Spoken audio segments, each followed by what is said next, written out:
Now I'm going to talk about Freemasonic symbology. And I want people to understand that Freemasonry in and of itself is not an evil ideology. Again, it is an occult system of knowledge that can be used for good or it can be used for ill or manipulation, depending on who is wielding that knowledge. So this is the Freemasonic compasses and square with the letter G in the middle as depicted in American Freemasonry. The compasses represent higher consciousness and they represent morality, proper moral action. The square represents base consciousness, which must be ruled by our compassion and must be ruled by our moral uprightness. The square is base consciousness. It can be seen as the reptile brain. If you look at these three components as the three complexes of the brain, okay, you have the R complex being the square. You have the neocortex with its two hemispheres being the compasses, and you have the midbrain, that which gives birth to the conscience, care, as the G in the middle of the two. It represents the goddess, the grand architect of the universe, which is care. Okay, that's what creates our experience, what we care about. And if we get into touch with conscience, it can give birth to proper moral action. But we can only do that by getting in touch with the grand architect of the universe, the God principle, the sacred within us. And that is how to get off of the square and onto the compass. See, the square traces a shape that is a square with 90-degree angles, not found in nature, rough edges. The circle traces the symbol of perfection in ancient systems of occult knowledge. The circle is perfect. It is unbroken.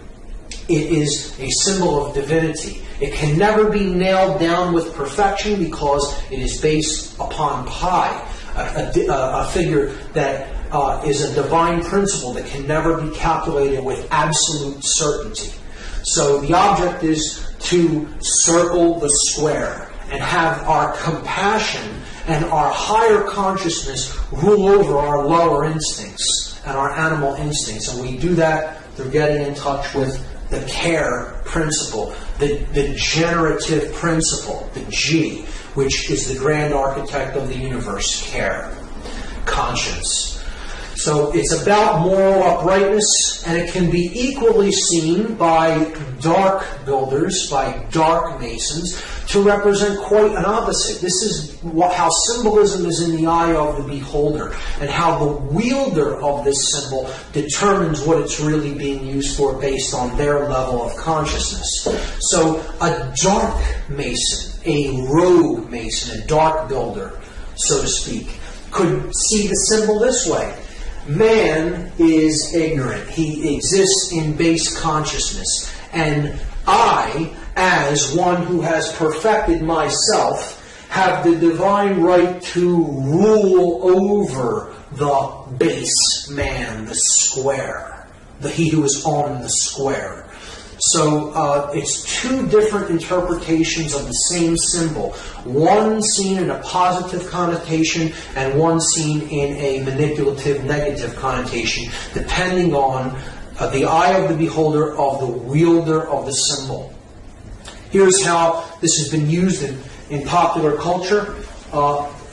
In some of these examples, it's subversive. In some, it could be seen as an uplifting symbol.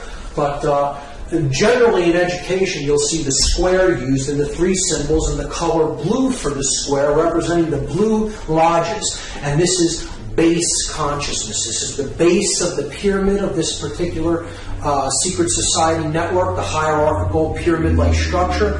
And you're seeing the pyramid encoded here, but through the square. And the three base levels of Freemasonry, the entered apprentice, the fellow craft, and the master mason, being the three introductory or initiatory degrees of what is known as the Blue Lodge in American Freemasonry.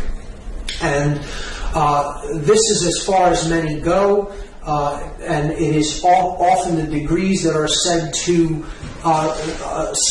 keep knowledge of higher levels suppressed for those really in the know of the order do not wish for those people to receive the knowledge because they have been gauged as really still being in base consciousness. And you're seeing that depicted in educational logos there. This Columbia University and that the University of Pennsylvania's shield. Here we see the compasses tracing the semicircle on the patch for the Columbia Space Shuttle mission. And one of my favorites in encoding the compass and square of Freemasonry is the game of baseball, a game I've personally resonated with. But we see the compasses encoded by the foul lines here, okay, that make up first and third base. The bases form the square for the individuals in base consciousness, on the square, the basemen. Okay, they're the basemen. And the middle, here, the mound of creation, the primordial mound, is the limbic brain, the generative principle, the feminine aspect that throws the feminine seed into play. The intuitive principle of the limbic brain, giving information to us, and it is up to us here at the place where the feminine instinct is being given to make contact with it with the male principle. Or in other words, to put it into action with the phallic symbol. You're uniting the male, the bat, and the female, the ball, and putting the feminine aspect of truth into play in the field of consciousness to get it past the base men and to make the journey from base consciousness to higher consciousness to get home. The game of baseball is completely Masonically designed. I don't see that as a negative influence. I'm just pointing out an example of how that symbology is used in the game of baseball. I personally look at that as a positive understanding. The pitcher being the feminine aspect, care, the grand architect of the game. So in these examples, I do see it as subversive. In this one, of course, the compass is used here on this logo from NASA, but we know what happened with that mission. So could be a illusion that dark Masonic elements may have been in control of that particular sacrifice. Who knows?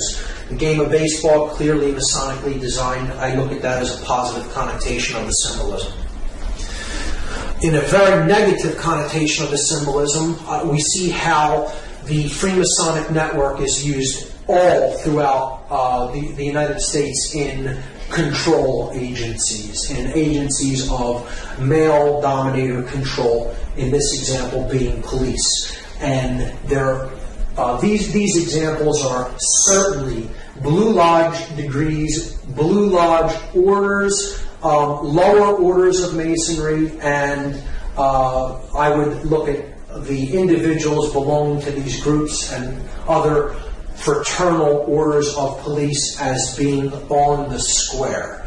And if anybody thinks that when someone tells you in Freemasonic parlance that you're on the square, that they're paying you a compliment, you have no idea what the term means, because you've just been insulted by being told that you're on the square. It's not a symbol of being fair, of fairness and uprightness.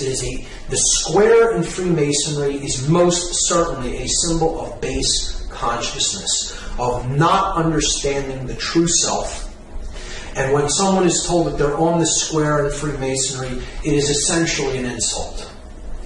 And we see that this network of secret societies is actually at work in these controlling orders of police. And I look at that as a very subversive symbol, because these fraternal orders have more allegiance to the secret oaths than they've sworn than to actually do the job to uphold the Constitution and to protect the public. And it can be really used as a means of one hand washes the other. I'll do a favor for you if you look the other way in this instance, or do what I tell you to do here. And it's really a way that freedom can be subverted through this hierarchical order, particularly when it is used in conjunction with controlling bodies like the police.